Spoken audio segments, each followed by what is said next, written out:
أعوذ بالله من الشيطان الرجيم. بسم الله الرحمن الرحيم.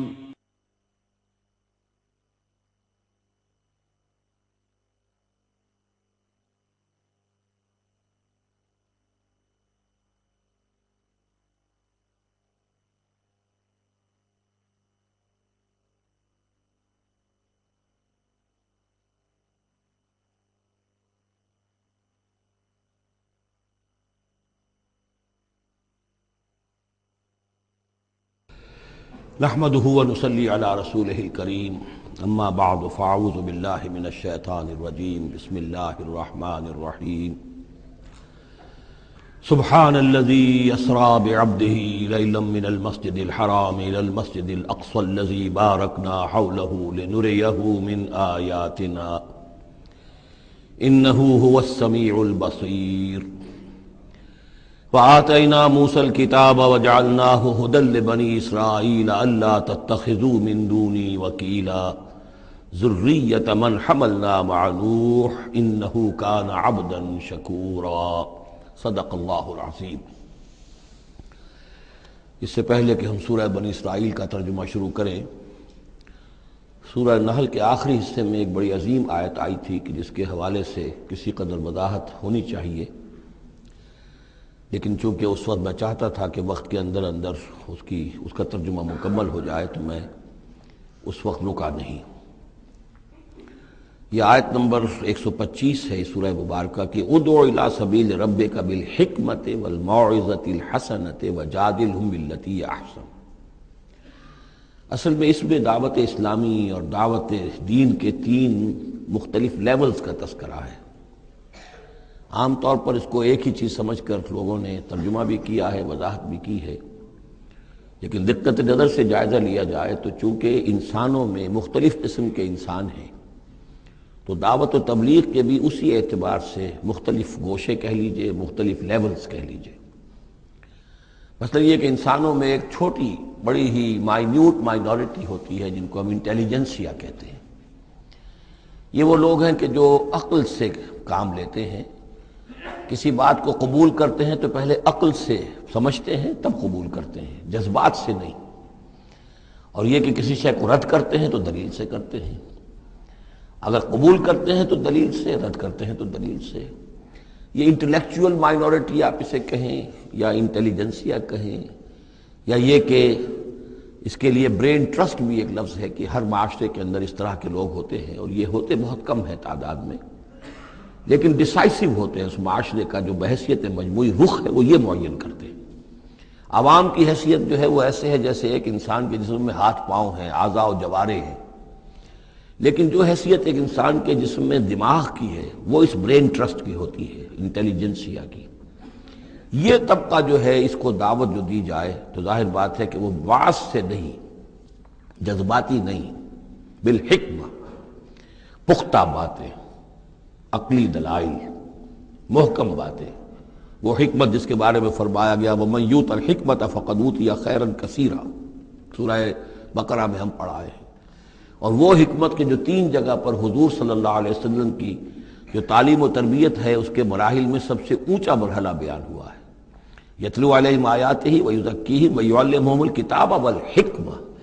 یہ حکمت جو ہے گہری باتیں، دانائی کی باتیں، عقل کی باتیں، مسلمہ اصول، ان کے حوالے سے یہ سمجھنا کہ کس شے کی اہمیت زیادہ ہے، کس شے کی اہمیت کم ہے، کیا چیز پرائمری امپورٹنس کی ہے، کیا سیکنڈری ہے، ان چیزوں کو جاننے والے لوگ جو ہیں، جو اصول پہچان لیتے ہیں، پھر اصولوں کو منطبق کرنا جانتے ہیں، تو ان کے لیے دعوت جو ہے وہ بھی بہرحال اسی سطح کی ہونی چاہیے کہ وہ دعوت جو ہے دلائل پر، براہین پر۔ جب قرآن کہتا ہے اپنے مخالفین سے ہاتوا برہانکم ان کنتم صادقین، لاؤ دلیل لاؤ، تو ظاہر بات ہے کہ پھر ان کے مخاطبین جو ہیں ان کو بھی حق پہنچتا ہے کہ وہ دلیل طلب کریں۔ اب اس کے لیے ظاہر بات ہے کہ وہی شخص یہ کام کر سکتا ہے جو خود اپنی ذہنی سطح کے اعتبار سے کافی بلند ہو چکا ہو، جس کا اپنا شعور بہت پختہ ہو چکا ہو۔ جب تک کہ وہ خود حکیم نہ ہو تو حکمت کے ساتھ دعوت کیسے دے گا؟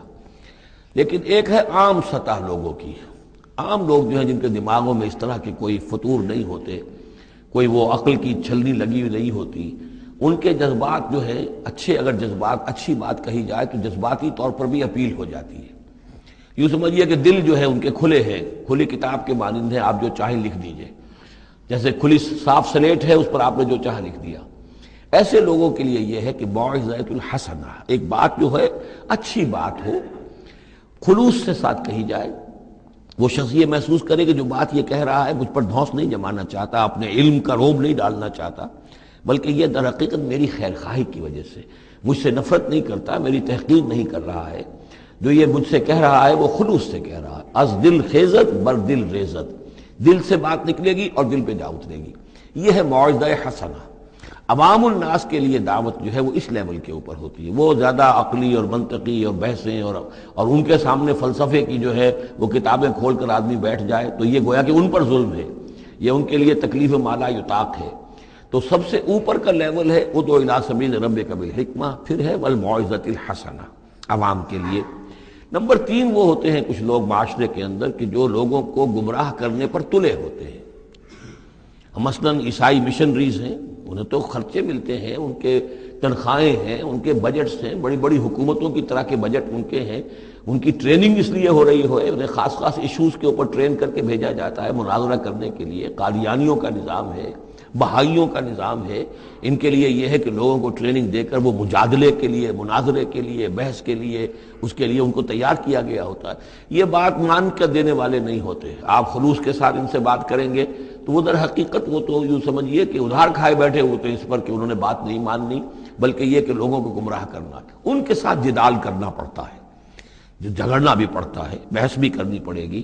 لیکن اس بحث میں بھی جو ہمارے ہاں مناظرے کا لفظ آیا ہے، قرآن مجید میں مناظرے کا لفظ نہیں آیا ہے، مجادلے کا لفظ آیا ہے۔ جادلہم، ہاں ان سے جھگڑو، انہیں جواب دینے پڑیں گے ایسے کہ جو انہیں خاموش کر دیں، اگر وہ خاموش نہیں ہوں گے تو عوام الناس کے اوپر ان کا اثر ہو جائے گا۔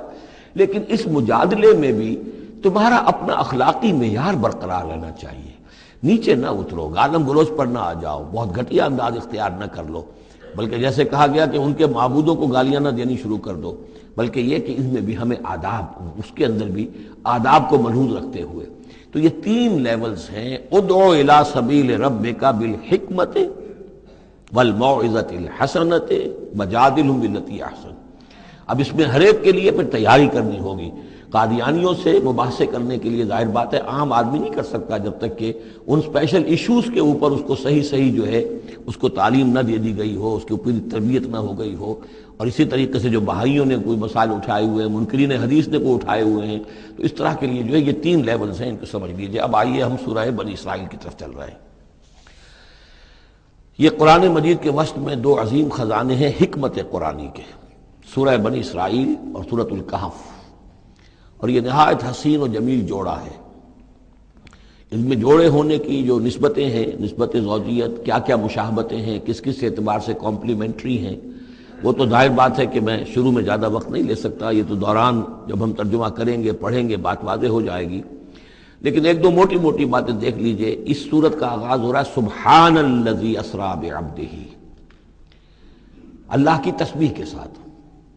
سورہ کہف شروع ہوگی الحمدللہ الذی انزل علی عبدہ الکتاب، الحمدللہ، اور حدیث نبوی میں آیا ہے التسبیح نصف المیزان والحمدللہ تملؤہ، نظام جو میزان معرفت خداوندی ہے وہ آدھی ہو جاتی ہے تسبیح سے، سبحان اللہ کہنے سے، اور پر ہو جاتی ہے الحمدللہ کہنے سے۔ یہ دونوں مل کر گویا کہ معرفت خداوندی کا جو بھی انسان کے پاس ہو سکتا ہے اثاثہ اور جو پونجی ہو سکتی ہے اس کی تکمیل ہو جاتی ہے۔ یہ ہم آگے چل کر المسبحات میں اس مضمون پر تفصیلی گفتگو کریں گے، لیکن یہاں نوٹ کر لیجئے تسبیح سے شروع ہو رہی ہے سورہ بنی اسرائیل اور تحمید سے، الحمدللہ الذی انزل علی عبدہ الکتاب۔ پھر یہ کہ یہاں ہے ذکر اللہ اپنے بندے کو لے گیا، وہاں ہے اللہ نے اپنے بندے پر کتاب اتاری، یہ گویا کہ ریسیپروکل معاملہ ہو رہا ہے۔ دونوں جگہ عبد کا لفظ آیا، رسول کا لفظ نہیں آیا۔ سبحان الذی اسریٰ بعبدہ، الحمدللہ الذی انزل علی عبدہ الکتاب۔ اس طرح آخر میں آپ دیکھیں گے 2 آیتیں اس سورہ مبارکہ کی جو ہیں قل سے شروع ہوں گی، قل ادعوا اللہ او ادعوا الرحمن ایما تدعوا فلہ الاسماء الحسنی، اسی طریقے سے آخری آیت بھی ہے۔ اور پھر اسی طریقے سے سورہ کہف کی بھی آخری 2 آیتیں قل سے شروع ہوں گی۔ یہ 4 قل ہیں، 4 قل تو سورتوں کے ہیں، قل یا ایھا الکافرون اور قل هو اللہ احد اور قل اعوذ برب الفلق اور قل اعوذ برب الناس، 4 قل بہت مشہور ہیں، لیکن یہ 4 قل جو ہیں، 2 آیتیں قل والی یہ جو سورہ بنی اسرائیل کے آخر میں آئیں گی، اور 2 آیتیں قل والی جو سورہ کہف، نہایت عظیم آیات ہیں، اور ان دونوں میں بھی پھر وہی ریسیپروکل نسبت ہوگی جس کی طرف کہ میں نے اشارہ کیا ہے۔ ایک اور خاص بات یہ ہے ان دونوں صورتوں میں کہ یہ اس طریقے سے انٹرلاکڈ ہے، جیسے ریل گاڑی کے 2 ڈبے ہوتے ہیں، ان کو جوڑا ہوا ہوتا ہے بیچ میں، انٹرلاکڈ ہوتے ہیں۔ یہ جو ہے وہ ختم ہوگی سورہ مبارکہ کبر ہو تکبیرا، قل الحمد للہ الذی لم یتخذ ولدا، کہو کہ قل حمد، کل تعریف اللہ کے لیے ہے جس نے کسی کو اپنا بیٹا نہیں بنایا۔ یہ آخری آیت ہے، اور اس حکم پر گویا کہ تعمیل کرتے ہوئے اگلی صورت نازل ہو رہی ہے، الحمد للہ الذی انزل علی عبدہ الکتاب ولم یجعل لہ عوجا۔ اس طریقے سے یہ دونوں جوڑے جو ہیں باہم انٹرلاک بھی ہیں۔ یہ سورہ بنی اسرائیل جو ہے اس کا پہلا رکوع اس اعتبار سے بہت اہم ہے، بہت عظیم ہے کہ اس میں بنی اسرائیل کی تاریخ کے 4 ادوار کا تذکرہ ہے جو کہ حضور صلی اللہ علیہ وسلم کی بعثت تک گزر چکے تھے۔ 2000 برس کی تاریخ ان کی ہے، جس کو کہ 4 ادوار میں یہاں 4 آیتوں میں سمو کر بیان کر دیا گیا۔ اس کا ہمارے لیے فائدہ کیا ہے کہ ایک حدیث نبوی میں آیا ہے، لَيَأْتِيَنَّ عَلَىٰ أُمَّتِي مَا أَتَىٰ عَلَىٰ بَنِي إِسْرَائِيلَ حَزْوَ النَّعْلِ بِالنَّعْلِ، میری امت پر بھی وہ تمام حالات وارد ہو کر رہیں گے جو بنی اسرائیل پر وارد ہوئے، بالکل ایسے جیسے کہ ایک جوتی دوسری جوتی سے مشابہ ہوتی ہے۔ جوتیوں کا جوڑا زمین پر رکھا ہو تو آپ کو مختلف نظر آئیں گے، جوتیوں کے رخ جو ہیں وہ مختلف ہوں گے پنجوں کے حساب سے، لیکن اگر ان کے تلووں کو جوڑ دیں گے تو معلوم ہوگا کہ ان میں کوئی فرق نہیں ہے۔ تو اسی طریقے سے 4 ادوار امت مسلمہ، امت محمد صلی اللہ علیہ وسلم کی تاریخ کے گزر چکے ہیں۔ تو گویا کہ اپنے آپ کو سمجھنے کے لیے بھی یہ آئینہ جو ہے ان آیات میں جو تاریخ بنی اسرائیل کا آ رہا ہے وہ بہت مفید ہے۔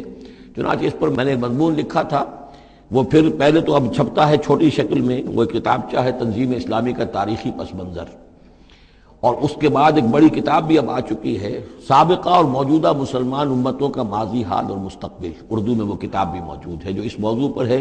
لیکن اس ضمن میں جو کچھ مجھ پر کھلا ہے وہ در حقیقت ان آیات کے حوالے سے اور اس حدیث کی کنجی سے، وہ حدیث جو ہے گویا کہ وہ ایک کنجی کی حیثیت رکھتی تھی جس سے کہ میں نے ان آیات میں جو خزانہ مضمر ہے علم کا اور معرفت کا اور معلومات کا، اس کو میں نے کھولا ہے اللہ کے فضل و کرم سے۔ اب جو ہے انگریزی میں بھی یہ کتابچہ جو ہے چھوٹا بھی موجود ہے، rise and fall of the Muslim امہ، اور دوسری طرف انگریزی میں اب دوسری کتاب کی بھی ترجمانی آ گئی ہے، لیسنز فرام ہسٹری، اور وہ سب کے سب جیسا کہ میں نے عرض کیا یہاں سے ماخوذ ہے۔ سبحان الذی اسریٰ بعبدہ لیلا من المسجد الحرام الی المسجد الاقصی، پاک ہے وہ ذات کہ جو لے گئی راتوں رات اپنے بندے کو صلی اللہ علیہ وسلم مسجد الحرام سے، یعنی مکہ مکرمہ خانہ کعبہ کے پاس سے، الی المسجد الاقصی، دور کی مسجد کی طرف، یعنی یروشلم، بیت مسجد اقصی جو کہ قبلہ رہا ہے بنی اسرائیل کا، الذی بارکنا حولہ، جس کے ماحول کو ہم نے بابرکت بنایا ہے۔ یہ بابرکت اس اعتبار سے بھی ہے کہ بہت ہی یعنی دنیاوی اعتبار سے بھی بہت زرخیز علاقہ ہے، بہت اچھی آب و ہوا ہے، اور اس اعتبار سے بھی کہ یہاں سینکڑوں نبی آئے ہیں، حضرت ابراہیم کا مدفن بھی وہی ہے، حضرت ابراہیم کا مسکن وہ رہا ہے، بہت سے انبیاء وہاں رہے ہیں، اور یہ جو مرکز رہا ہے یروشلم کا، ہیکل سلیمانی، یہ نہ معلوم کتنے نیک لوگ جو ہیں یہاں رہے ہیں اور یہاں پر عبادتیں ہوتی رہی ہیں، تو وہ پورا ماحول جو ہے روحانی اعتبار سے بھی مادی اعتبار سے بھی بڑا بابرکت ہے۔ یہ اشارہ ہو رہا ہے معراج کے سفر کی طرف، جس کے 2 حصے ہیں، ایک حصہ زمینی اور حصہ پھر آسمان کی طرف۔ زمینی حصہ یہ ہے کہ مسجد حرام سے اور مسجد اقصی یروشلم تک حضور کو لے جایا گیا، اور اس کے بعد پھر وہاں سے جو ہے اسینٹ، جو اوپر اٹھنا جو ہے آسمانوں کی طرف کا سفر جو ہے وہ شروع ہوا ہے۔ قرآن مجید میں یہاں صرف اس پہلے حصے کا ذکر کیا ہے، اور اس کا خاص سبب کیا ہے؟ اس کا سبب یہ ہے کہ اب گویا کہ اعلان ہو رہا ہے کہ محمد الرسول اللہ صلی اللہ علیہ وسلم کو اللہ تعالیٰ ان دونوں دین کے جو توحید کے عظیم مراکز تھے ان کا متولی بنا رہا ہے، محمد کو اور ان کی امت کو صلی اللہ علیہ وسلم وعلی اصحابہ الصلاۃ والسلام۔ اس حوالے سے آپ کو وہاں لے جایا گیا، وہاں تمام انبیاء کرام ان کی ارواح وہاں جمع ہوئیں، جو بھی ان کو اللہ تعالیٰ نے اس کو جسد دیے ہوں گے، مثالی جسد دیے جن حقیقتوں کو ہم نہیں جان سکتے، یہ تمام جو ہے پھر متشابہات میں آ جائے گا۔ وہاں حضور نے ان کی امامت کی، پھر وہاں سے آسمان کی طرف آپ کا سفر کا جو ہے وہ عروج کا، معراج کا سفر شروع ہوا ہے۔ اس کا ذکر قرآن مجید میں اس دوسرے حصے کا جو ہے وہ پھر سورۃ النجم میں آئے گا مختصر طور پر، یہاں صرف اس کے زمینی حصے کا ذکر ہے۔ سبحان الذی اسریٰ بعبدہ لیلا من المسجد الحرام الی المسجد الاقصی الذی بارکنا حولہ لنریہ من آیاتنا، تاکہ ہم دکھائیں اسے، اپنے بندے کو، محمد کو صلی اللہ علیہ وسلم، اپنی آیات۔ انہ هو السمیع العلیم، یقیناً سمیع البصیر، یقیناً وہی اللہ ہے سب کچھ سننے والا، سب کچھ دیکھنے والا۔ اب اس کے بعد وہ جو مرکز تھا وہاں پر، چونکہ بنی اسرائیل کی تاریخ کا وہ مرکز رہا ہے، حضرت سلیمان علیہ السلام نے اس کو تعبیر کیا تھا، تو اب ان کی تاریخ کا حوالہ شروع ہو رہا ہے۔ وآتینا موسیٰ الکتاب، اور ہم نے موسیٰ کو کتاب دی تھی یعنی تورات۔ وجعلناہ ھدی لبنی اسرائیل، اور ہم نے اسے بنایا تھا ہدایت نامہ، رہنمائی بنی اسرائیل کے لیے۔ وہ ھدی للناس اس معنی میں نہیں تھی کہ تمام نوع انسانی کے لیے ہو، بلکہ وہ در حقیقت بنی اسرائیل کے لیے ہدایت نامہ۔ وجعلناہ ھدی لبنی اسرائیل اللہ تتخذوا من دونی وکیلا، اور اس کی تعلیم کا لب لباب اور خلاصہ، توحید کا اصل جو جوہر ہے، مغز ہے، وہ کیا ہے؟ اللہ کے سوا کسی کو کارساز نہ سمجھو، مت پکڑو کسی اور کو میرے سوا کارساز، کسی پر تمہارا بھروسہ، کسی پر توکل نہ ہو میرے سوا۔ یہ توحید کا لب لباب ہے اور خلاصہ ہے۔ ذریۃ من حملنا مع نوح، اے وہ لوگوں جو اولاد ہو ان کی جن کو ہم نے اٹھایا تھا نوح کے ساتھ، سوار کیا تھا کشتی میں نوح کے ساتھ۔ حضرت نوح علیہ السلام کے 3 بیٹے، سام، حام، یافس، اور ظاہر بات ہے سام ہی کی نسل ہے یہ کہ جس میں حضرت ابراہیم کی پیدائش ہوئی، اور انہی کی نسل ہے یہ بنی اسرائیل۔ تو گویا کہ یہاں ذکر ہو رہا ہے کہ وہ جو لوگ حضرت نوح علیہ السلام کے ساتھ بچا لیے گئے تھے ان کی کشتی میں، انہی میں سے ایک کی نسل تم ہو۔ ذریۃ من حملنا مع نوح انہ کان عبدا شکورا، یقیناً وہ ہمارا بہت ہی شکر گزار بندہ تھا حضرت نوح علیہ السلام کے بارے میں۔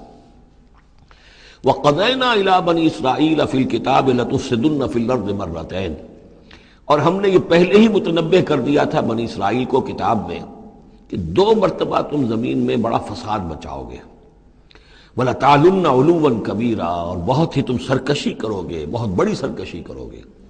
یعنی 2 ادوار تم پر ایسے آئیں گے، شرارتیں کرو گے، سرکشی کرو گے، دین سے دور ہو جاؤ گے، لہو و لعب میں مبتلا ہو جاؤ گے، عیاشیوں کے اندر، اور اس میں تمہارا جو ہے اللہ تعالیٰ کی طرف سے پھر تمہارے اوپر عذاب کے کوڑے برسیں گے۔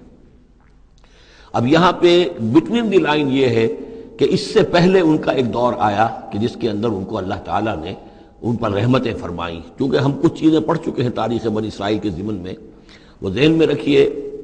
حضرت موسیٰ علیہ السلام لے کر نکلے بنی اسرائیل کو مصر سے، تو یہ 1400 قبل مسیح کی بات ہے۔ اس کے بعد وہ آئے ہیں، تورات انہیں ملی ہے جبکہ وہ جبل طور کے پاس پڑاؤ ڈالا ہے۔ وہاں سے پھر شمال مشرق کی طرف چلے ہیں، جب کہا گیا کہ جنگ کرو قوم نے انکار کر دیا، تو 40 برس تک کی سزا مل گئی ان کی بزدلی کی وجہ سے، 40 برس تک وہ اسی صحرا میں بھٹکتے پھرے۔ اسی دوران حضرت موسیٰ کا انتقال ہو گیا اور حضرت ہارون کا بھی انتقال ہو گیا۔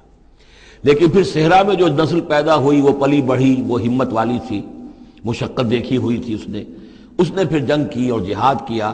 حضرت یوشع ابن نون جو خلیفہ اول تھے حضرت موسیٰ علیہ السلام کے، ان کی سرکردگی میں تو فلسطین فتح کر لیا۔ پہلا شہر جو فتح ہوا وہ اریحا یا جریکو ہے، تو آج بھی موجود ہے وہ شہر۔ اس کے بعد انہوں نے کچھ عرصے کے اندر پورا فلسطین فتح کر لیا، لیکن غلطی یہ کی کہ اس میں ایک مرکزی حکومت نہیں بنائی، بہت سے 12 حکومتیں، 12 قبیلے تھے، جیسے 12 چشمے ان کو دیے گئے تھے، 12 حکومتیں بنا لی۔ پھر آپس میں لڑنے بھی لگے، طوائف الملوکی ہوئی۔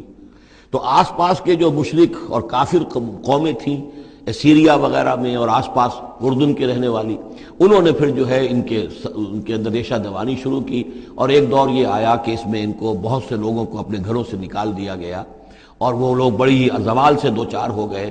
تب انہیں ہوش آیا، انہوں نے سیموئیل نبی جو ان کے تھے ان سے کہا کہ ہمارے لیے سپہ سالار مقرر کیجئے، ایک سپہ سالار ہو تاکہ اس کے پیچھے ہم سب کے سب 12 کے 12 قبیلے جمع ہو کر جنگ کریں، تو پھر یہ کہ اپنے دشمنوں کو فتح حاصل ہو۔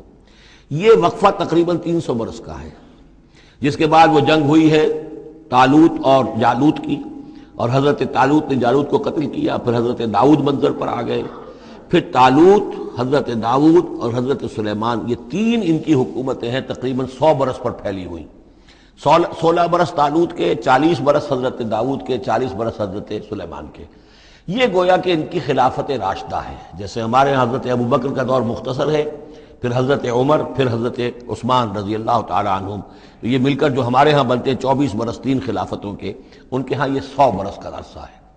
لیکن حضرت عثمان کے بعد آپ کو معلوم ہے کہ تقسیم ہو گئی تھی مملکت، اس لیے کہ حضرت علی رضی اللہ تعالی عنہ کی خلافت کو حضرت امیر معاویہ نے تسلیم نہیں کیا، تو شام اور مصر کے علاقے علیحدہ رہے۔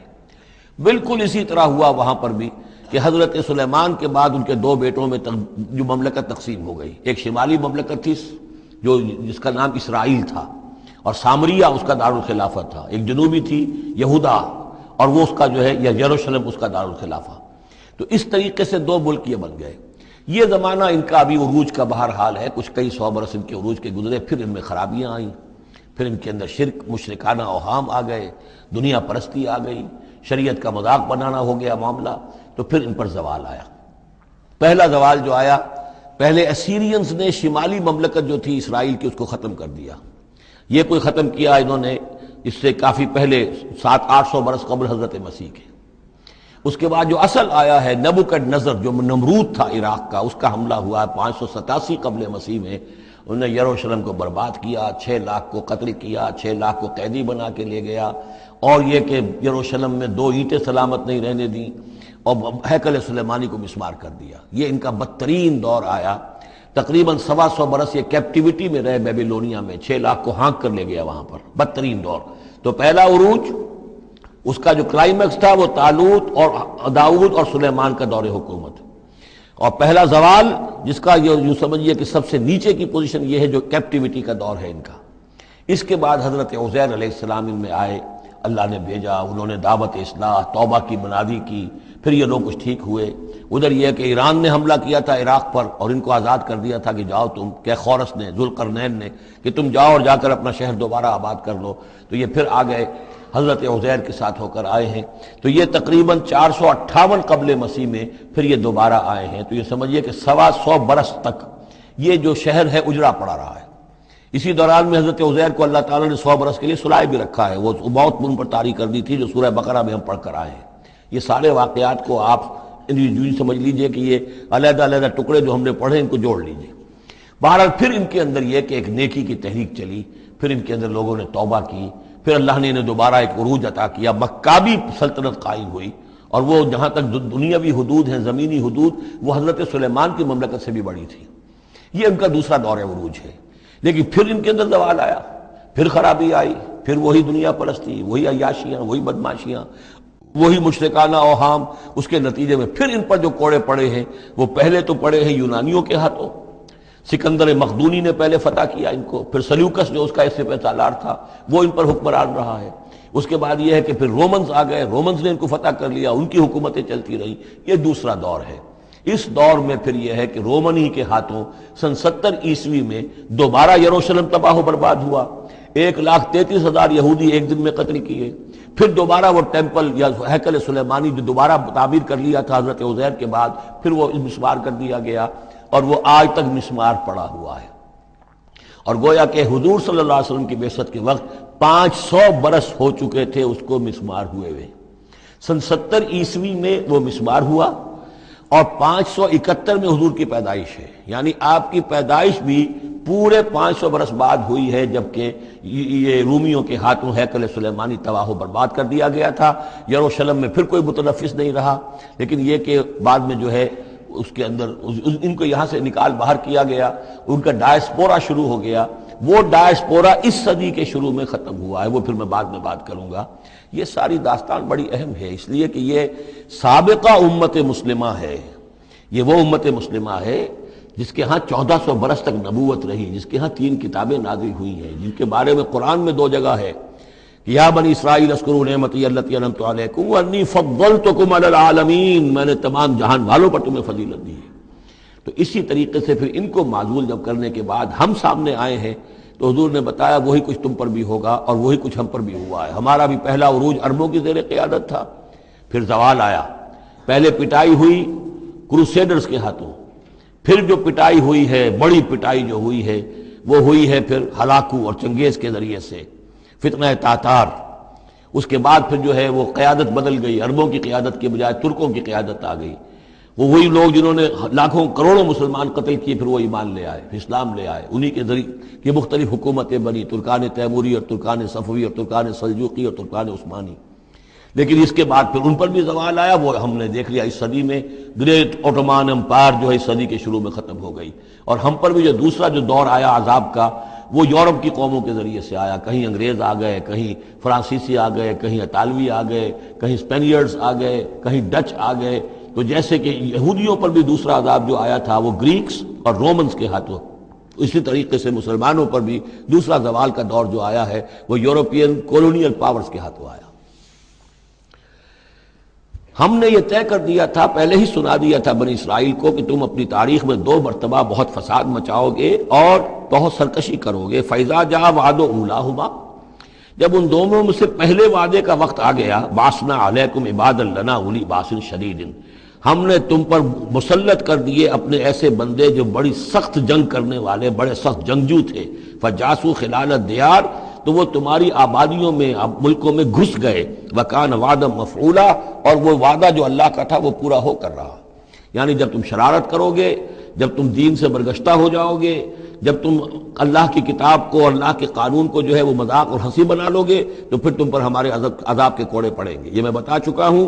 پہلے یہ کوڑے آئے اسیرینز کے ہاتھوں جنہوں نے ختم کر دیا اسرائیلی مملکت کو. پھر یہ آئے نیبوکڈنیزر کے ہاتھوں، بیبیلونینز کے ہاتھوں، جس نے کہ یروشلم کو بھی برباد کیا، 6 لاکھ کو قتل کیا، 6 لاکھ کو ساتھ لے گیا اور ہیکل سلیمانی مسمار کر دیا. ثم رددنا لکم الکرۃ علیہم، پھر ہم نے تمہاری باری لوٹائی ان پر. پھر اللہ تعالیٰ نے ان کو پھر ایک مرتبہ پھر وہ دی، سہارا دیا. چاہے وہ سہارا ایرانیوں کی وجہ سے ہوا کہ خورس یا سائرس ذوالقرنین، اس نے اب عراق پر حملہ کیا اور پھر یہاں پہ ان کو اجازت دے دی کہ تم چلے جاؤ اور جا کر اپنا شہر دوبارہ آباد کر لو. تو یہ واپس آئے. ثم رددنا لکم الکرۃ علیہم، پھر ہم نے تمہاری باری لوٹا دی ان پر. وامددناکم، اور تمہاری مدد کی، بے اموال کے ذریعے سے بھی، وبنینا، اور اولاد بیٹوں کے ذریعے سے بھی، وجعلناکم اکثر نفیرا، اور پھر ہم نے تمہیں بنا دیا ایک کثیر تعداد والی قوم. تم پھلے پھولے پھر ایک بڑی پراسپرس قوم بن گئے.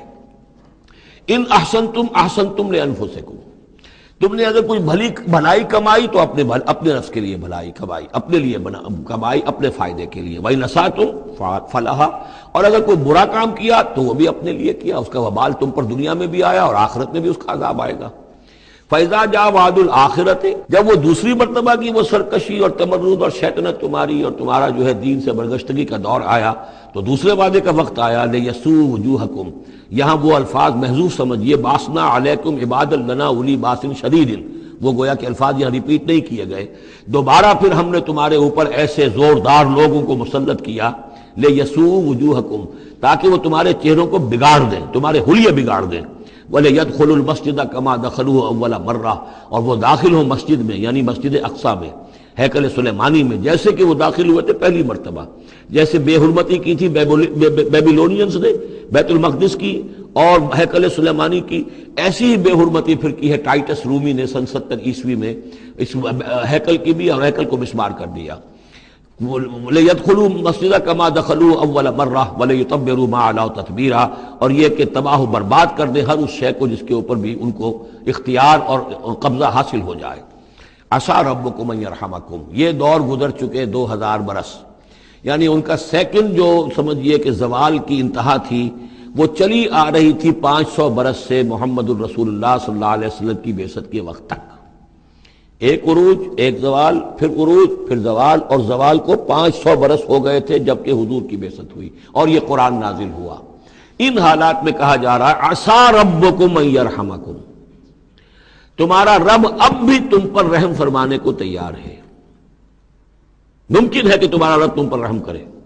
وَإِنْ عُدْتُمْ، اگر تم نے وہی روش اختیار کی، وہی کفر کیا، وہی حق کو ماننے سے انکار کیا اور اعراض کیا، عدنا، پھر ہم وہی کچھ کریں گے جو ہم نے پہلے کیا تھا. وَجَعَلْنَا جَهَنَّمَ لِلْكَافِرِينَ حَصِيرًا، اور ہم نے کافروں کے لیے جہنم کو تو باڑا بنا رکھا ہے، جیل تو بنا رکھی ہے ہم نے جو ان سب کا احاطہ کر لے گی. جس طرح کہ جانوروں کے باڑے میں بند کر دیا جاتا ہے، اسی طریقے سے قید خانہ ہم نے تیار کر رکھا. آخرت کا قید خانہ تو ہے ہی، اس دنیا میں بھی تم پر عذاب کے کوڑے برسیں گے. ان ھذا القرآن یہدی للتی ہی اقوم، دیکھو اب یہ قرآن جو ہم نازل کر رہے ہیں اپنے بندے محمد پر صلی اللہ علیہ وسلم، یہ گویا کہ اب شاہ درا ہے، اللہ کی رحمت میں داخل ہونا ہے تو اس سے داخل ہونا ہوگا، اس کو مانو تو تمہارے لیے اللہ کی رحمتوں کے دروازے پھر کھل جائیں گے۔ جو بھی اللہ نے وعدے کیے ہیں اپنے اس آخری نبی اور ان کی امت کے لیے، تم بھی اس میں شامل ہو جاؤ گے، انہی کی برکتوں سے تم بھی حصہ پاؤ گے۔ ان ھذا القرآن یہدی للتی ہے اقوم، یقیناً یہ قرآن ہے جو اب راستہ دکھا رہا ہے اور رہنمائی کر رہا ہے اس راہ کی طرف جو سب سے سیدھی ہے، اقوم۔ وَيُبَشِّرُ الْمُؤْمِنِينَ، اور بشارت دیتا اہل ایمان کو، الَّذِينَ يَعْمَلُونَ الصَّالِحَاتِ، جو نیک عمل بھی کریں، أَنَّ لَهُمْ أَجْرًا كَبِيرًا، کہ ان کے لیے بہت بڑا اجر ہے، وَأَنَّ الَّذِينَ لَا يُؤْمِنُونَ بِالْآخِرَةِ۔ اب دیکھیے جہاں بھی وہ بات آتی ہے عمل کی خرابی کی تو ایمان بالآخرہ کا تذکرہ، اور وہ لوگ کہ جو ایمان نہیں رکھتے آخرت پر، آتدنا لہم عذابا علیما، ان کے لیے تو ہم نے فراہم کیا ہوا ہے دردناک عذاب۔ یہ پہلا رکوع 10 آیات کا بہت ہی اہم ہے تاریخی اعتبار سے، اور اس کو سمجھنا چاہیے۔ یہ خد و خال یہ ہماری ہی گویا کہ امت مسلمہ ایک ہم ہیں، الحمدللہ امت محمد میں شامل ہے، لیکن یہ بھی ایک امت مسلمہ تھی، یہ سابقہ امت مسلمہ ہے، اور ابھی یہ ختم نہیں ہوئی ہے، موجود ہے۔ اگر ڈپوزڈ ہے، معزول کر دی گئی ہے، وہ دوسری بات ہے، اور تقریباً 2000 برس سے یہ بڑے سختیوں کے اندر تھی، لیکن اب تقریباً 100 برس سے یہ ابھر کر آ گئی ہے، اور یوں سمجھیے کہ اب 2 پتنگیں اوپر چڑھ رہی ہیں۔ ایک سابقہ امت مسلمہ کی 1917 سے چڑھنی شروع ہوئی، بالفور ڈکلریشن، 1948 میں اسرائیل بن گیا، 1967 میں اسرائیل کی جو توسیع ہو گئی، 1991 میں آپ کو معلوم ہے کہ جو اس کا اربوں میں ایک ہی دشمن ہو سکتا تھا جس سے اسے خطرہ تھا، عراق، اس کا برکس نکال دیا گیا۔ اب وہ اس پورے علاقے کے اندر تو ایک اتنی بڑی طاقت ہے کہ کسی عرب ملک کے اندر یہ جرت نہیں ہے کہ وہ اسرائیل کا مقابلہ کر سکے۔ لیکن یہ کہ امت مسلمہ میں بھی رینائسنس شروع ہوا ہے، یہ بھی اپنے انتہائی زوال کو پہنچ چکی تھی اس صدی کے آغاز میں۔ پہلی جنگ عظیم کے بعد جب سلطنت عثمانیہ ختم ہوئی، خلافت ختم ہو گئی 1924 میں، تو اس کے بعد سے یہاں بھی ایک رینائسنس شروع ہو چکا ہے۔ یہاں بھی پھر آزادی کی تحریکیں چلیں، پھر جو ریوائیول کی تحریکیں، احیائی تحریکیں، جماعت اسلامی کی تحریک، اخوان کی تحریک، مظلومی پارٹی، اسی طریقے سے جو ایران میں تھے فدائی، یہ تحریکیں چل رہی ہیں۔ تو اس کو بھی جاننا بہت ضروری ہے کہ یہ جو صدی ہماری گزری ہے، اب ختم ہو رہی ہے، اس صدی کے دوران ہمارا ایک زوال کا عمل بھی چل رہا تھا، اور ایک یہ کہ ایک نئی ترقی کی طرف بھی ہم آگے بڑھے ہیں رفتہ رفتہ۔ یہ دونوں پروسیس سائیڈ بائی سائیڈ، مرج البحرین یلتقیان بینہما برزخ لا یبغیان، یہ دونوں عمل چل رہے ہیں۔ ان تمام چیزوں کا صحیح اندازہ ہونا چاہیے، ذہن میں خاکہ ہونا چاہیے، تاکہ کوئی شخص دین کی خدمت کر رہا ہو تو اسے معلوم ہو زمان و مکان کے اعتبار سے میں کہاں ہوں، کس جگہ کھڑا ہوں، ماضی کیا ہے، سامنے کیا ہے، داہنے بازے کیا حالات ہیں۔ تو یہ ساری چیزیں جو ہیں ان کو سمجھنا بہت ضروری ہے۔ چنانچہ وہ جو میں نے چند کتابوں کا تذکرہ کیا ان کو غور سے پڑھیے، 2 مختصر ہیں، 2 ذرا اس سے بڑی ہیں۔ وَيَدْعُو الْإِنسَانُ بِالشَّرِّ دُعَاءَهُ بِالْخَيْرِ، اور انسان پکار بیٹھتا ہے شر جبکہ وہ پکار رہا ہوتا ہے اپنے نزدیک خیر۔ یعنی جب انسان دعا کرتا ہے اللہ یوں کر دے، اسے یہ معلوم نہیں کہ یہ اس کے لیے شر ہے، مانگ رہا ہے۔ جیسا کہ ہم پڑھ چکے سورہ بقرہ میں، عَسَىٰ أَن تَكْرَهُوا شَيْئًا وَهُوَ خَيْرٌ لَكُمْ، اے اللہ یہ چیز مجھ سے دور کر دے، جو چیز تم ناپسند کرتے ہو حقیقت میں اس میں تمہارا خیر ہے۔ وَعَسَىٰ أَن تُحِبُّوا شَيْئًا وَهُوَ شَرٌّ لَكُمْ، اور ہو سکتا ہے تم کسی شے کو پسند کرو اور اس میں تمہارے لیے شر ہے۔ اللہ یعلم وانتم لا تعلمون، اللہ جانتا تم نہیں جانتے۔ اصل بات کیا کہ اللہ کے حوالے کیا جائے، تفویض الامر، اے اللہ تیرے حوالے، سپردم بے تو مایا خیشرا تو دانی حساب کم و بیشرا، تیرے علم میں جو چیز میرے لیے خیر ہے وہ فیصلہ فرما دے، چاہے مجھے اچھی لگے یا بری لگے، لیکن تیرے علم میں۔ اللہم انی استخیرک بعلمک واستقدرک بقدرتک واسألک من فضلک العظیم، میں تو تیری قدرت سے قدرت چاہتا ہوں، تیرے علم سے خیر چاہتا ہوں، مجھے کیا پتا کس شے میں خیر ہے کس میں شر ہے، تو جانتا ہے۔ لیکن انسان کیا ہے، وہ تو اپنی عقل کو آگے رکھتا ہے، اے اللہ یوں کر دے، ایسا ہو جانا چاہیے، حالانکہ اس کو نہیں معلوم کہ بے وقوف جو شے مانگ رہا ہے وہ اس کے لیے خیر نہیں ہے، شر ہے۔ وَيَدْعُو الْإِنسَانُ بِالشَّرِّ دُعَاءَهُ بِالْخَيْرِ، اور انسان مانگ بیٹھتا ہے اپنے لیے شر جبکہ وہ مانگ رہا ہوتا ہے اپنے تئیں، اپنے خیال میں، اپنے ذوق میں خیر۔ وَكَانَ الْإِنسَانُ عَجُولًا، اور انسان بہت جلد باز ہے، اس جلد بازی کی وجہ سے، شارٹ سائٹڈنس کی وجہ سے وہ شر کو خیر، خیر کو شر سمجھ بیٹھتا ہے۔ وَجَعَلْنَا اللَّيْلَ وَالنَّهَارَ آیَتَيْنِ، اور ہم نے رات اور دن کو 2 نشانیاں بنا دیا ہے۔ فَمَحَوْنَا آیَةَ اللَّيْلِ، تو ہم نے رات والی نشانی کو تو تاریک بنا دیا، اسے مٹا دیا، محو کر دیا. وجعلنا آیۃ النہار مبصرۃ، اور دن والی نشانی کو ہم نے سجھانے والی بنا دیا، روشن کر دیا. لتبتغوا فضلا من ربکم، تاکہ اس روشنی کے اندر تم اپنے رب کا فضل تلاش کرو، تمہاری جو معاشی جد و جہد ہے اس کے لیے بھاگ دوڑ کر سکو.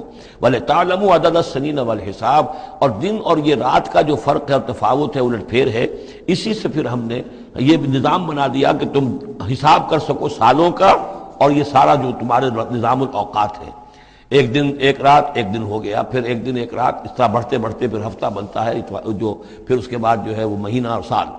وَكُلَّ شَيْءٍ فَصَّلْنَاهُ تَفْصِيلًا، اور ہم نے ہر چیز کو پوری طرح کھول کھول کر بیان کر دیا ہے. وَكُلَّ إِنسَانٍ أَلْزَمْنَاهُ طَائِرَهُ فِي عُنُقِهِ، اور ہر انسان کے ہم نے چپکا دیا ہے اس کی قسمت یا اس کی نحوست یا اس کی خوشبختی یا اس کی جو بھی ہے بدقسمتی، یہ سب چیزیں انسان کی اپنی گردن میں ہم نے کہیں چپکا دی ہیں. اب اللہ جانے کہ یہ کوئی واقعتاً اس کی کوئی مادی حقیقت بھی ہے، شاید کوئی گلینڈ ایسا ہو جو ابھی تک ہمارے ڈسیکشن میں نہ آیا ہو، کوئی بہت ہی مائکروسکوپک ہو، اور اس میں کوئی بڑا ہی یوں سمجھیے کہ مائکروسکوپک کمپیوٹر اللہ نے لگا رکھا ہے. یہ سب ہو سکتا ہے، کچھ ممکن نہیں کہ پھر ہمیں کہیں معلوم ہو کہ یہاں پر کوئی چیز ہے، اونوں کی اس کی گردن میں کوئی شے ہے کہ جو ہم نے وہاں پہ لٹکا دی ہے. وَكُلَّ إِنسَانٍ أَلْزَمْنَاهُ طَائِرَهُ، طائر کا لفظ جو آتا ہے عام طور پر تو نحوست کے لیے آتا ہے، لیکن یہ کہ اس کے ساتھ یہ جو بھی قسمت ہے، کسی کا مقسوم ہے، جو بھی اس کو ملنا ہے، یہ ساری چیزیں جو ہیں انسان کی، وہ ہر انسان کے ساتھ گویا کہ اس کی وہ کتاب الکتاب میں سے اللہ تعالیٰ نے جو اس کا کھاتا ہے، اس کا ڈیبٹ کریڈٹ وہ یہاں پر لگا دیا ہے. وَنُخْرِجُ لَهُ يَوْمَ الْقِيَامَةِ كِتَابًا يَلْقَاهُ مَنشُورًا، اور ہم نکال لیں گے اس کے لیے قیامت کے دن اسے ایک کتاب کی شکل میں جسے وہ پڑھے گا، کھلی ہوئی کتاب. یعنی یہیں پر شاید وہ کوئی لگا ہوا ہے، کوئی ریکارڈر ہے کہ جس کے اندر وہ سارے ہمارے افعال و اعمال ریکارڈ ہو رہے ہیں، چاہے وہ کتنا ہی مائکروسکوپک ہو، اور اس کے بعد اس کو نکال کر جو ہے وہ رکھا جائے. یہ ایک چپ کے اندر، آپ کو معلوم ہے چپسی کا تو سارا کھیل اس وقت دنیا میں چل رہا ہے، اس میں آپ کی پوری زندگی کی فلم موجود ہے، آپ نے ایک ایک حرف جو زبان سے نکالا وہ موجود ہے، آپ کے ذہن میں جو جو خیالات آتے رہے وہ موجود ہیں، آپ کے دل میں جو جو نیتیں پروان چڑھتی رہی وہ موجود ہیں. وہ ایک چپ جو ہے کفایت کرے گا. وَكُلَّ إِنسَانٍ أَلْزَمْنَاهُ طَائِرَهُ فِي عُنُقِهِ وَنُخْرِجُ لَهُ يَوْمَ الْقِيَامَةِ كِتَابًا يَلْقَاهُ مَنشُورًا، اور کہہ دیا جائے گا اقرا کتابک، خود پڑھ لو اپنی کتاب، یہ اپنا اعمال نامہ خود پڑھ لو. کفیٰ بنفسک اليوم علیک حسیبا، تم خود بھی آج کافی ہو کہ حساب کر لو، ڈیبٹ کریڈٹ کا حساب جوڑ لو، یہ سارا تمہارے سامنے تمہارا کچا چٹھا موجود ہے. من اہتدی فإنما یہتدی لنفسہ، جو کوئی بھی ہدایت پر آتا ہے، ہدایت کو اختیار کرتا ہے تو وہ اپنے بھلے کے لیے، اپنے فائدے کے لیے.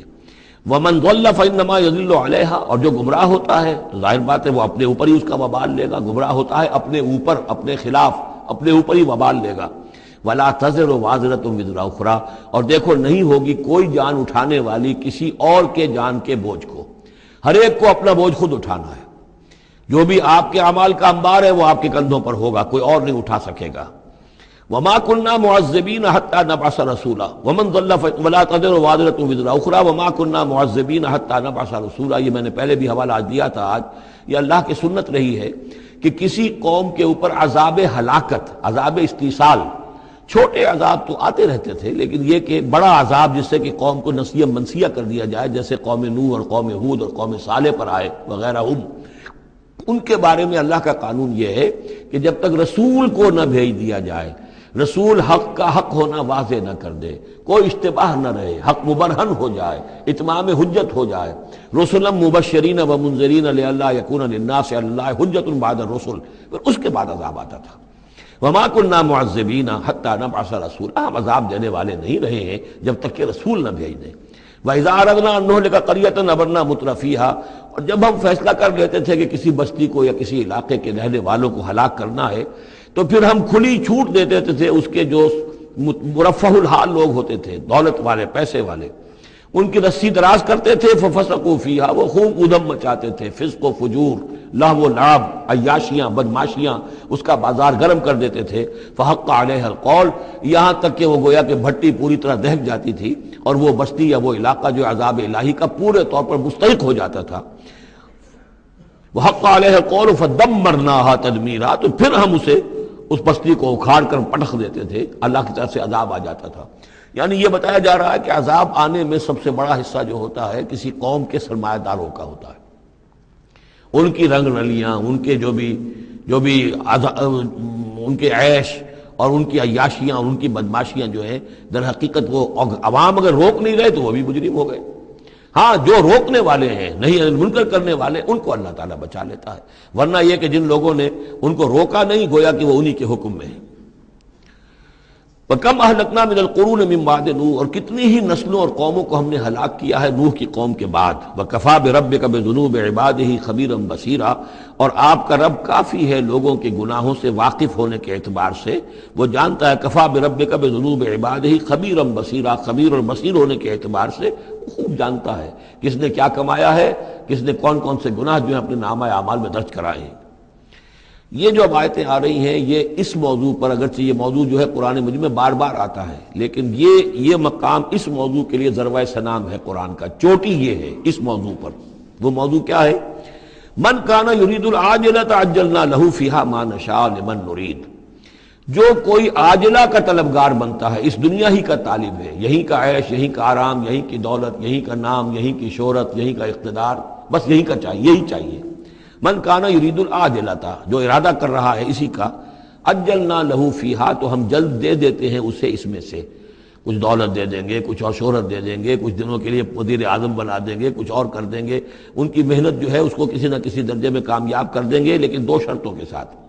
ما نشاء لمن نرید، جتنا ہم چاہیں گے اور جس کے لیے چاہیں گے۔ یہ ضروری نہیں کہ ہر شخص جو دنیا کا طالب ہے دنیا اسے مل ہی جائے۔ بہت سے ایسے لوگ ہوتے ہیں وہ ساری عمر اپنے آپ کو ہلکان بھی کر دیتے ہیں، دنیا پھر بھی ہاتھ نہیں آتی، ایسا بھی ہوتا ہے۔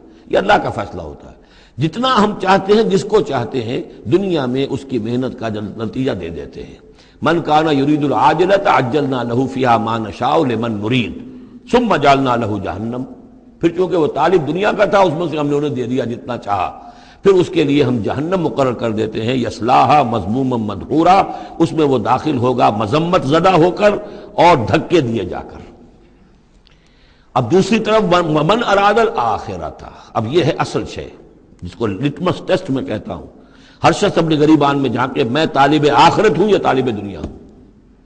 دنیا کی بجائے یہ لفظ عاجلہ آیا ہے، دنیا بھی مؤنث ہے، ادنا قریب کی شے کو کہتے ہیں ادنا، اور اس کا مؤنث دنیا۔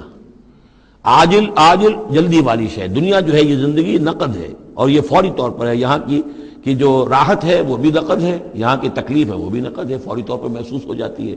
آخرت کی راحت بھی ابھی وہ بعد میں آنے والی شے ہے، اور وہاں کا عذاب بھی بعد میں آنے والا، اس لیے وہ آخرہ ہے۔ تو آخرہ کے مقابلے میں یا دنیا کا لفظ آئے گا یا عاجلہ کا لفظ آئے گا۔ من کان یرید العاجلۃ عجلنا لہ فیہا ما نشاء لمن نرید ثم جعلنا لہ جہنم یصلاھا مذموما مدحورا ومن اراد الآخرۃ وسعی لہا سعیہا وہو مومن، جو آخرت کا طالب ہو اور صرف کہنے میں نہ ہو، بات کرنے میں زبانی کلامی نہ ہو، بلکہ یہ کہ واقعتاً اس کے لیے ویسی محنت کرے جیسی کہ آخرت کے لیے کرنی چاہیے، یہ شرط عین ہے۔ وسعی لہا سعیہا، اس دنیا کے لیے کتنی بھاگ دوڑ کرتے ہو، اس کے ساتھ ذرا مقابلہ کرو، آخرت اس کے مقابلے میں کتنی قیمتی ہے، کتنی بھاگ دوڑ اس کے لیے ہونی چاہیے۔ وسعی لہا سعیہا وہو مومن، ایمان بھی رکھتا ہو اور اس کے لیے ویسی محنت کرے جیسی کہ اس کے لیے کی جانی چاہیے۔ فاولئک کان سعیہم مشکورا، یہ وہ لوگ ہوں گے کہ جن کی سعی جو ہے اللہ تعالیٰ کے ہاں اس کی قدر کی جائے گی، قدر افزائی کی جائے گی۔ اللہم ربنا اجعلنا منہم، کافی کٹھن مقام ہے، آسان نہیں ہے، بڑی شرطیں ہیں جو اللہ نے لگائی ہیں۔ ومن اراد الآخرۃ وسعی لہا سعیہا وہو مومن فاولئک کان سعیہم مشکورا اللہم ربنا اجعلنا منہم کلا نمد ہؤلاء وہؤلاء من عطاء ربک۔ باقی یہ کہ اس دنیا کی زندگی میں تو ہم مدد پہنچا رہے ہیں ان کو بھی اور ان کو بھی، اہل ایمان کو بھی، طالب آخرت کو بھی، طالب دنیا کو بھی دے رہے ہیں۔ جب ہم نے امتحان کے لیے یہاں رکھنا ہے تو راشن تو دینا ہی ہے، کھانے پینے کے لیے تو مجرموں کو بھی اور مومنوں کو بھی اور مسلموں کو بھی کچھ نہ کچھ دینا ہے، سبسسٹنس تو ہمارے ذمے ہے۔ یہ تیرے رب کی عطا میں سے ہے، وما کان عطاء ربک محظورا، اور آپ کے رب کی عطا جو ہے وہ روکی نہیں جا سکتی۔ یعنی مسلمان یہ چاہیں کہ کافروں کو کچھ نہ دیا جائے، یہ نہیں، یہاں کا معاملہ ہم نے کھلا چھوڑا ہوا ہے، اس میں یہ کہ آپ چاہیں انہیں کچھ نہ ملے، وہ یہ آپ کی بات پوری نہیں ہوگی۔ انظر کیف فضلنا بعضهم علی بعض، دیکھو کیسے ہم نے بعض کو بعض پر فضیلت دی ہے، دنیا میں مال و اسباب میں دی ہے، ذہنی صلاحیتوں میں دی ہے، اور مختلف اعتبارات سے فضیلتیں دی ہیں۔ وَلَلْآخِرَةُ أَكْبَرُ دَرَجَاتٍ وَأَكْبَرُ تَفْضِيلًا، لیکن آخرہ جو ہے وہ درجے کے اعتبار سے اور فضیلت کے اعتبار سے بہت بڑی ہوگی۔ یہاں کتنا فرق پڑ جائے گا، کوئی محل میں رہ رہا ہے، کوئی کٹیا میں رہ رہا ہے۔ اچھا وہ 20 سال رہ لے گا محل میں، یہ 20 سال رہے گا کٹیا میں، کتنا فرق پڑ گیا۔ لیکن وہاں جو ہے ہمیشہ ہمیشہ کے لیے رہنا ہے، روح و ریحان و جنت نعیم، جنات و عدن میں، یا ہمیشہ کے ہمیشہ رہنا ہے جہنم کے اندر، وہ کتنا فرق ہوگا۔ یہاں کا کیا فرق ہے؟ کچھ بھی نہیں، مرنا اسے بھی ہے اسے بھی ہے، چاہے اس کے لیے بڑے سے بڑے ڈاکٹر موجود ہیں اور یہ کہیں پہ جا کے علاج کرا لے، موت اس کو بھی آئے گی، موت اس کو بھی آ جائے گی۔ زیادہ نہیں اسے حسرت رہے گی کہ میں علاج نہیں کرا سکا، بس اللہ اللہ خیر صلی اللہ، لیکن کیا سب جن کو جو علاج کرا سکتے ہیں ان سب کو شفا ہو جاتی؟ کتنے ہی ہیں لاکھوں روپیہ خرچ کر کے آتے ہیں، اس کے بعد بھی وہ شفا تو نہیں ہوتی۔ لا تجعل مع اللہ الہا آخر، اللہ کے ساتھ کسی اور کو الہ نہ بناؤ۔ فتقعدا، پھر تمہیں بیٹھ رہنا پڑے گا مذموما مخذولا، مذمت زدہ ہو کر اور اللہ کی جناب سے بے توفیق بنا کر۔ اللہ تعالیٰ جو ہے خذلان الہی، مخذولا، بے یار و مددگار چھوڑ دے گا۔ پھر اس کے بعد یہ 2 رکوع جو ہیں یہ بہت اہم ہیں، جیسا کہ میں نے عرض کیا تھا، یہ حضرت عبداللہ ابن عباس رضی اللہ تعالیٰ عنہما کے نزدیک یہ تورات کی تعلیم کا نچوڑ ہے، 10 commandments, the Quranic version of 10 commandments. تورات میں جو احکام 10 آئے تھے اس کا یہ قرآنک ورژن ہے جو یہاں پر آ رہا ہے۔ اس کا خلاصہ ہم پہلے پڑھ چکے ہیں سورہ انعام کے آخری حصے میں، یہاں ذرا وہی باتیں ہیں کہ ذرا تفصیل سے آئی ہیں۔ وَقَضَىٰ رَبُّكَ أَلَّا تَعْبُدُوا إِلَّا إِيَّاهُ، تیرے رب نے فیصلہ کر دیا ہے کہ نہیں پوجو گے سوائے اس کے کسی کو۔ وَبِالْوَالِدَيْنِ إِحْسَانًا، اور اللہ کے اور والدین کے ساتھ احسان، نیک سلوک۔ یہ چوتھا مقام آ گیا، جہاں کہ اللہ، تیسرا مقام آیا ہے، چوتھا مقام سورہ لقمان میں آئے گا، اللہ کے حقوق کے فوراً بعد والدین کے حقوق۔ اما یبلغن عندک الکبر، اگر پہنچ ہی جائیں وہ دونوں بڑھاپے تک تمہارے پاس، احدہما، وہ اکیلے، کوئی ایک ان میں سے، او کلاہما، یا دونوں، یعنی والدین اس بڑھاپے کی اور ضعیفی کی عمر کو پہنچ گئے، یا والد فوت ہو گئے والدہ ضعیفی کی عمر کو پہنچ گئی، یا والدہ فوت ہو گئی والد ضعیفی کی عمر کو پہنچ گئے، یا دونوں کے دونوں ضعیفی کی عمر کو پہنچ گئے۔ اما یبلغن عندک الکبر احدہما او کلاہما فلا تقل لہما اف، تو انہیں اف تک مت کہو، جھڑکنا نہیں، ولا تنہرہما، ان کو جھڑکو مت، وقل لہما قولا کریما، ان سے بات کرو نرمی کے ساتھ، ادب کے ساتھ۔ کسی وقت ان کی بات ٹالنی بھی پڑ جاتی ہے، ابا جان یہ بات تو میں نہیں کر سکتا، میری مجبوری ہے، لیکن سختی کے ساتھ نہیں۔ ایسی بات نہ ہو کہ جس سے ان کا دل دکھے کہ آج یہ میرے سامنے سینہ تان کر بات کر رہا ہے، کل یہی تھا وہ جو چھوٹا چھوٹا سا لپٹتا تھا میری ٹانگوں میں آ کر، اور وہ یہی ہے جسے میں گود میں لیے پھرتا تھا، یہ دل دکھے نہ۔ وَاخْفِضْ لَهُمَا جَنَاحَ الذُّلِّ مِنَ الرَّحْمَةِ، یہ آگے آپ جو میں نے کہا تھا والدین کے لیے بھی اپنے بازوؤں کو، کندھوں کو عاجزی کے ساتھ ان کے سامنے جھکا کر رکھو، سینہ تان کر بات نہ ہو ان سے، بات جب بھی ہو معلوم ہو کہ جھکے ہوئے ہیں، ان کا ادب کر رہے ہیں۔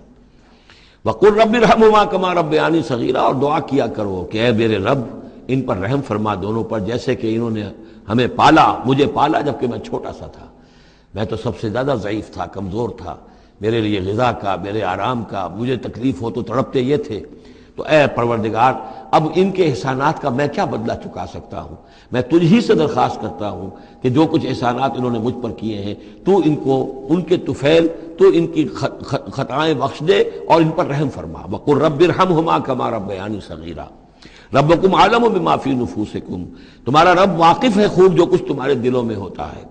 ان تکونوا صالحین فإنہ کان للأوابین غفورا، اگر تم واقعی نیک ہوگے تو یقیناً اللہ تعالیٰ تم میں سے جو واقعی اللہ کی طرف رجوع کرنے والے ان کے لیے غفور ہے۔ اس میں اشارہ ہے کسی وقت بوڑھے والدین، جیسے کہ ہم پڑھ رہے ہیں کہ لا یعلم من بعد علم شیئا، وہ کبھی بچوں کی سی عادتیں نوت کر آتی ہیں، پھر کبھی وہ ایسی باتیں کہتے ہیں کہ جو نہیں کی جا سکتی، کہیں روکنا بھی پڑتا ہے، ٹوکنا بھی پڑتا ہے، لیکن یہ کہ اگر مجبوراً کہیں ایسی بات کرو اور کرو ادب کے ساتھ، سختی نہ ہو، تو پھر یہ کہ اللہ تعالیٰ جانتا ہے تمہاری نیت کو، کہ تم اگر اپنے والدین کی یہ بات نہیں مان پا رہے ہو، تمہاری مجبوری ہے، وہ تم جانتے ہو، اللہ تعالیٰ کے علم میں ہے، تو اللہ غفور اور رحیم ہے۔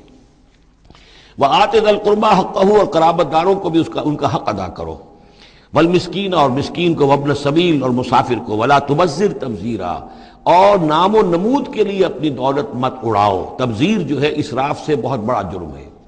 اسراف یہ ہے کہ ضرورت میں ضرورت سے زائد خرچ کیا جائے۔ کھانا آپ کی ضرورت ہے، وہ کھانا ایک سالن روٹی سے بھی آپ کی غذا پوری ہو سکتی ہے، لیکن 4 کھانے، یہ اسراف ہے۔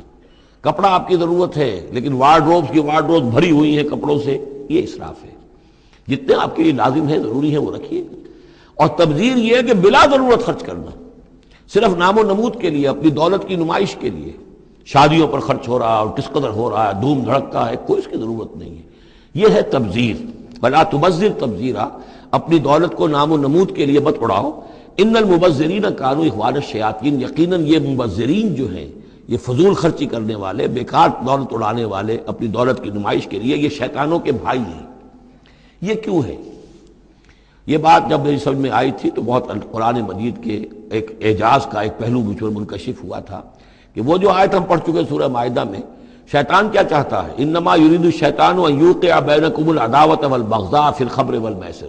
شیطان یہ چاہتا ہے کہ تمہارے مابین دشمنی پیدا کرے، بغض پیدا کر دے شراب اور جوئے کے ذریعے سے۔ وہی بغض اور دشمنی جو ہے وہ اس سے پیدا ہوتی ہے کہ کسی سیٹھ صاحب کی بیٹی کی شادی ہے اور اس پر جو کچھ ہو رہا ہے، وہ جو پوری کوٹھی جو ہے وہ بنی ہوئی ہے، بقائے نور بنی ہوئی ہے اور دھوپ جھڑ رہا ہے۔ اچھا، اسی سیٹھ صاحب کا کوئی شوفر بھی ہوگا، کوئی پہرے دار ہوگا، کوئی مالی ہوگا، کوئی اس کا خانسامہ ہوگا، اس کی بچی شاید بوڑھی ہو رہی ہو، اس کے ہاتھ پیلے نہیں ہو رہے ہیں، کیا ہوگا اس کے دل میں؟ کیا چھریاں نہیں چل رہی ہوں گی اس کے دل میں؟ کیا پھر محبت پیدا ہوگی یا نفرت پیدا ہوگی؟ پھر تو ایسا ہوگا کہ جب اس کا داؤ چلے گا، یہ پیٹ پھاڑے گا اپنے اس سیٹھ کا اور لے کر جائے گا۔ یہ ہے وہ دشمنی ڈالنے والی بات، تبذیر جو ہے، جس سے کہ دشمنی پیدا ہوتی، طبقاتی شعور پیدا ہوتا ہے، ہیوز اور ہیو ناٹس کے درمیان ایک جو خلیج ہے وہ زیادہ سے زیادہ جو ہے گہری اور چوڑی ہوتی چلی جاتی ہے۔ وَكَانَ الشَّيْطَانُ لِرَبِّهِ كَفُورًا، اور یقیناً شیطان اپنے رب کا بہت ہی ناشکرا تھا۔ وَإِمَّا تُعْرِضَنَّ عَنْهُمْ ابْتِغَاءَ رَحْمَةٍ مِّن رَّبِّكَ تَرْجُوهَا، اور اگر تمہیں اعراض کرنا ہی پڑ جائے ان سے، یعنی قرابت دار ہے، کوئی اور آپ سے کوئی سائل آ گیا ہے، کوئی اور ہے جو آپ سے کوئی مدد چاہ رہا ہے، اگر آپ کو اعراض کرنا ہی پڑ جائے، کیوں؟ ابتغاء رحمت من ربک ترجوہا، کہ خود تم اپنے رب کی رحمت کے ابھی امیدوار ہو، یعنی اس وقت تمہارے پاس کچھ نہیں ہے، تم بھی امید میں ہو کہ اللہ تعالیٰ تمہیں بھی نواز دے، تمہارے پاس کچھ نہیں ہے، تو اگر اپنے قرابت داروں سے یا ان سے اعراض کرنا پڑ رہا ہے فَقُلْ لَهُمْ قَوْلًا مَيْسُورًا، تو بات ان سے وہ کرو کہ جو بڑی نرم ہو، شرافت کے ساتھ، انہیں جھڑکو نہیں۔ وَلَا تَجْعَلْ يَدَكَ مَغْلُولَةً إِلَىٰ عُنُقِكَ، اور نہ تو اپنے ہاتھ کو باندھ لو اپنی گردن کے ساتھ، یہ اصل میں کنایا ہے، استعارہ ہے بخل سے، کہ ہاتھ بندھا ہوا ہے، اس ہاتھ سے کچھ نکل ہی نہیں سکتا، کسی کو کچھ خیر جو ہے وہ مل ہی نہیں سکتا۔ وَلَا تَبْسُطْهَا كُلَّ الْبَسْطِ، اور نہ ہی ہاتھ کو کھول دو پورا کا پورا، یعنی یہ کہ بسا اوقات انسان کے اندر نیکی کا جذبہ اتنا جوش کھاتا ہے کہ سب کچھ اللہ کی راہ میں دے کر خود فقیر ہو جائے، یہ بھی نہیں، بلکہ یہ کہ ایک اعتدال کی رعایت ہونی چاہیے۔ فَتَقْعُدَ مَلُومًا مَحْسُورًا، ایک وقت میں جذبات کے رو میں آ کر تو یہ سب کچھ کر بیٹھے اور بعد میں تم جو ہے بیٹھے رہو گے الزام کھائے ہوئے اور ہارے ہوئے، اور پھر ہو سکتا ہے کہ الٹا یہ خیال ہو کہ کیا حماقت میں کر بیٹھا، مجھے جو ہے ذرا اس میں اعتدال کی روش اختیار کرنی چاہیے تھی۔ اس میں بسا اوقات ایسا ہوتا ہے کہ انسان یہ سمجھتا ہے کہ یہ غریب آدمی میرا رشتہ دار جو ہے، میں اس کی کسی نہ کسی طریقے سے اب اس کے حالات بگڑے ہوئے ٹھیک کر ہی دوں، لہذا وہ اپنی امکانی حد تک مدد کر رہا ہے لیکن حالات ٹھیک نہیں ہو رہے اس کے، تو فرمایا ان ربک یبسط الرزق لمن یشاء ویقدر، یہ جو ہے کسی شخص کے اوپر رزق کا کشادہ ہو جانا اور کسی کے اوپر رزق کی تحقیق ہو جانا، یہ تمہارے اختیار میں نہیں ہے، یہ تیرے رب کے اختیار میں ہے، اللہ کے اختیار میں ہے، لہذا اپنا سا فرض ادا کرو جو تم کر سکتے ہو، معقول طریقے سے، معتدل طریقے سے، متوازن طریقے سے وہ کرو، تم یہ نہ سمجھو کہ تم کسی کے حالات کو بدلنے پر قادر ہو۔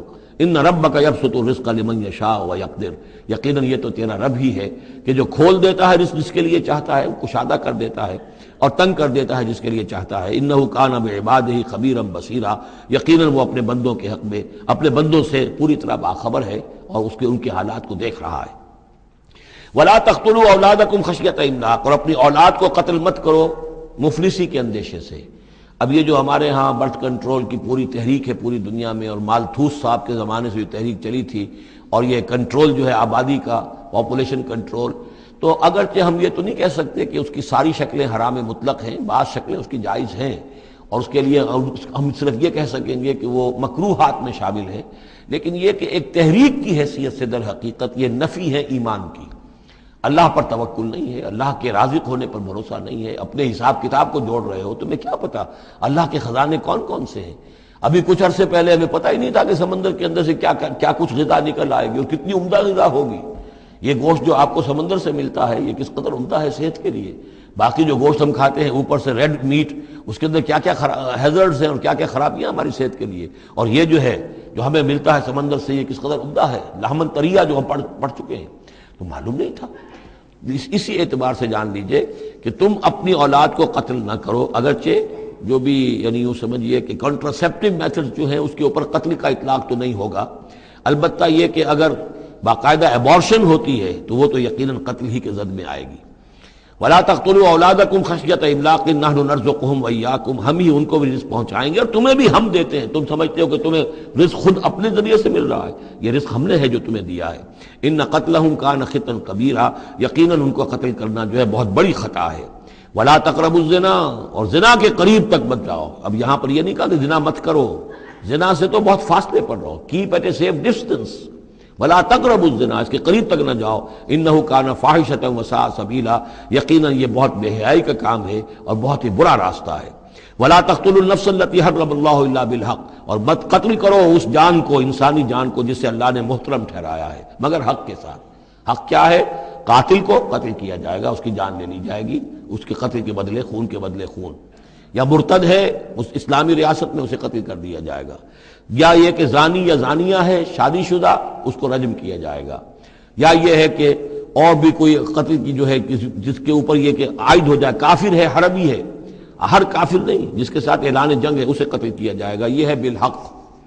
ومن قتل مظلوما، اور جسے قتل کر دیا گیا مظلوم طور پر بغیر یعنی کسی حق کے ظلم سے، فقط جعلنا لولیہ سلطانا، تو اس کے ولی کو ہم نے ایک اختیار دیا ہے، اس کے اختیار ہے اب جو مقتول ہے اسلامی قانون میں اس کے ورثاء کو اختیار حاصل ہے، چاہے تو وہ قاتل کی جان لے لیں، اصرار کریں اس پر کہ ہم خون کا بدلہ خون، جان کا بدلہ جان لیں گے، چاہے اسے معاف کر دیں، اور چاہے تو خون بہا لے کر اور جو رقم لے کر جو ہے اس کو معاف کر دیں۔ یہ تین شکلیں ہیں، لیکن اختیار ان کے پاس ہے، حکومت کے پاس نہیں ہے، کوئی جج یہ فیصلہ نہیں کر سکتا، کوئی صدر مملکت جو ہے اس کا مختار نہیں ہے، جو ہمارے دستور میں ان کو اختیار دے رکھا ہے وہ اسلام کے صریح منافی ہے۔ یہ تو در حقیقت اختیار ہے صرف مقتول کے ورثاء کا۔ فلا یسرف فی القتل، تو وہ بھی قتل میں حد سے تجاوز نہ کرے، یہ نہ کرے کہ ایک آدمی قتل کیا اس کے قبیلے والوں نے ہم ان کے 10 قتل کریں گے، نہیں، یہ نہیں، بلکہ یہ کہ ایک قاتل جو ہے در حقیقت قتل کے بدلے اسی قاتل کی جان لی جائے گی۔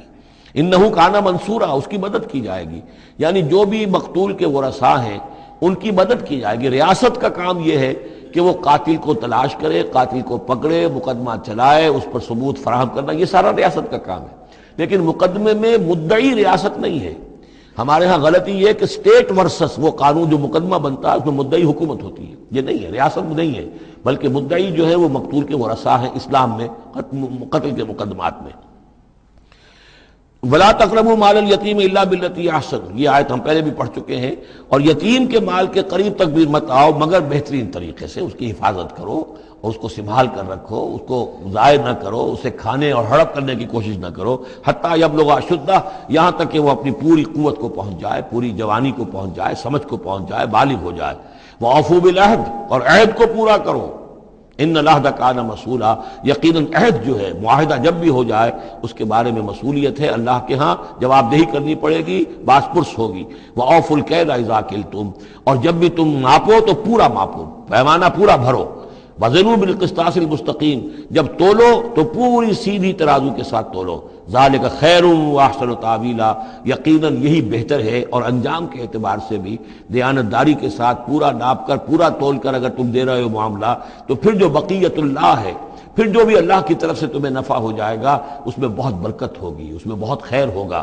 احسن تاویلا ولا تخف ما ليس لك به علم ان السمع والبصر والفؤاد كل اولئك كان عنه مسؤولا۔